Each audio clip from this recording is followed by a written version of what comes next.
guys, it's Heather with Simply Real Life. I am working on a project today for my youngest, who is 10 years old, and she had a special request for Halloween costume, which is not the easiest to find already in the store. So we went to Hobby Lobby and got some fabric, and we're going to try to make the witch costume from Hocus Pocus. Specifically, she wanted to be the blonde witch costume. So I'll show you what we're doing.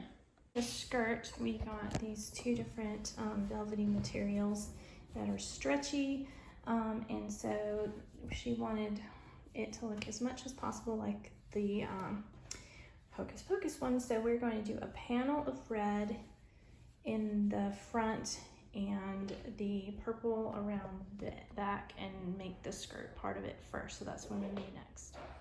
So it will depend on, of course, how big your child is. I made the skirt about 36 inches long, and I'm just going to pin the red into the purple and sew those together first.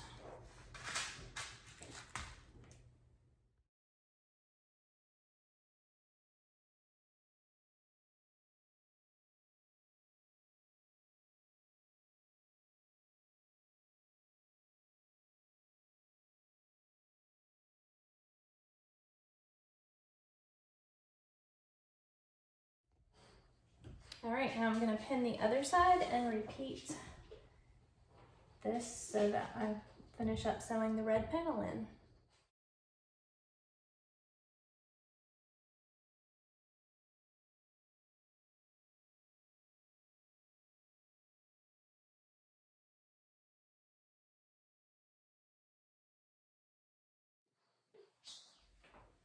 Okay, now we have the red panel sewn into the purple, and we're just going to simply make an elastic waist by folding over and threading elastic through to make the skirt, and then we'll hem the bottom to the right length.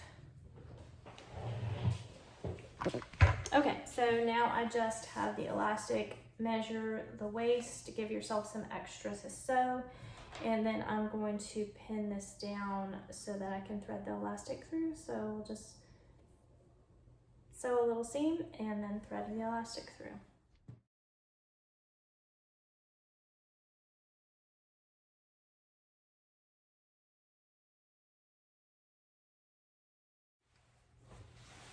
Okay, now I'm just going to sew down this top and then make sure you leave an opening so that you can thread your elastic through after you sew everything.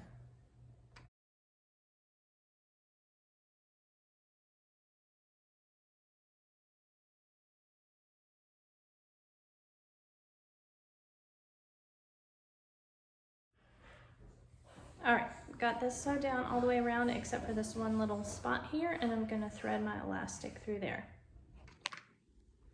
Okay, I've got my elastic. I've just put a safety pin on the end, and I'm going to thread it all the way through this top hem. And when I get it all the way around, then I will sew it to each other at the right length.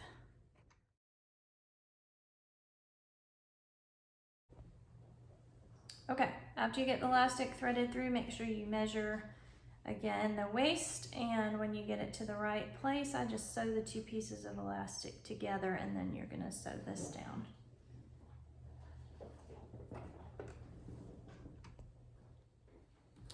All right, the last step of the skirt is just to pin where you need to hem it. You can cut off excess fabric. You can do this by machine or by hand, whatever is easiest for you. And that is it for the bottom of the skirt. All right, and here it is, the finished skirt. You can hem it to the length you want it. And you can see it has the red panel, and then turn, and then it has the purple in the back. So stay tuned, and we will do the top next. All right, I'm back in here, and I'm working on the Halloween costume again today, working on the cape part. So this should be quick and easy.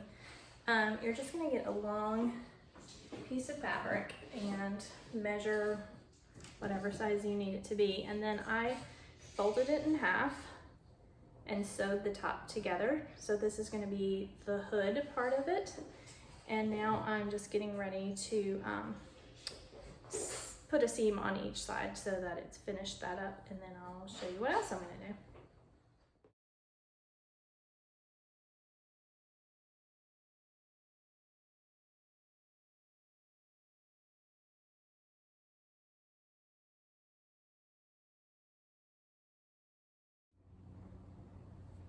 Okay guys, I'm continuing on with the Halloween project today. I had a little trouble with my machine the other day, and so I kind of took a break from it, but I'm going to catch you up on what I did and what I'm doing next.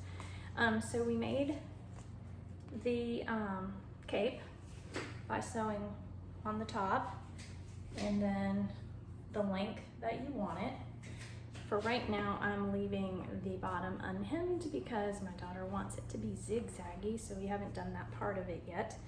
But to close the cape, you can do several things. You could do a little button or a little hook, but what I did was I just gave it a little pocket seam across the whole entire length and then put a ribbon through it so she can tie the ribbon. That way she can have the hood hanging down or up.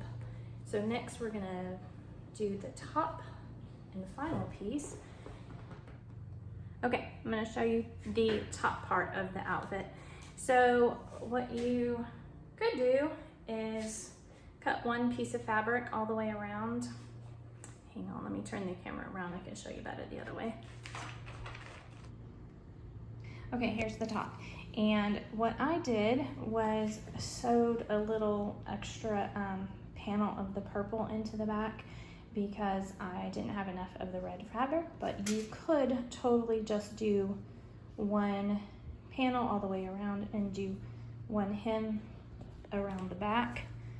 Just measure around your child to see how much you need. Okay, and I have it pinned on the top and pinned on the bottom to go ahead and sew a hem to finish it off.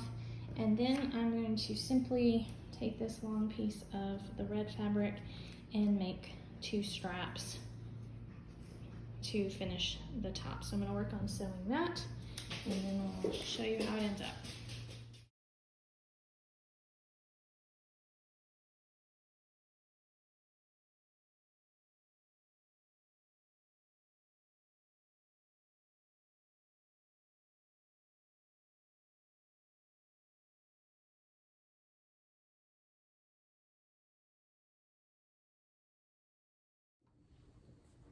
Okay, I'm continuing on working on this Halloween costume. Last time we talked, I did the bottom hem, the top hem, and then I added just some simple straps, and you could be done there and embellish any way you want. However, my child had to add tulle, which I would not suggest working with if you can all avoid it, because it's very hard to sew. And it's hard to keep in place. But anyways, we added some ribbon onto the back, and we're going to probably add some little jewel embellishments, and that's going to be about it. But you can decorate it however you want to. But the base of it's simple. Anything you want to add on top of that is just extra. All right, I am finishing up the Halloween costume, and I thought I'd show you what it looks like. The only thing we haven't done are jewels or embellishments, and I am going to put those on with this just glue, so that'll be easy. But anyways, I thought I'd give you a couple pieces of advice. Like I said before, if you don't have to work with tulle, don't. But what I did do is when I did have to sew the tulle, I used some bias tape or some ribbon, and always sew the tulle side up so it doesn't get stuck in the foot of the machine. The other thing is we used this ribbon on the back for we cut a couple of holes just as an embellishment to kind of make it look like a corset top. If you are using ribbon, that tends to fray. You can use a lighter and just kind of run it along the edge, and it slightly melts that. That way it will not fray when you're wearing it. But we're going to finish this up with the jewels, and I will have her try it on and show you what it looks like in the end. But hope that was helpful, and I hope you guys have a fun Halloween and go be creative and make your own costumes. I was able to buy the Hocus Pocus logo and downloaded that and added it on my embroidery machine, and here is the finished product. Happy Halloween!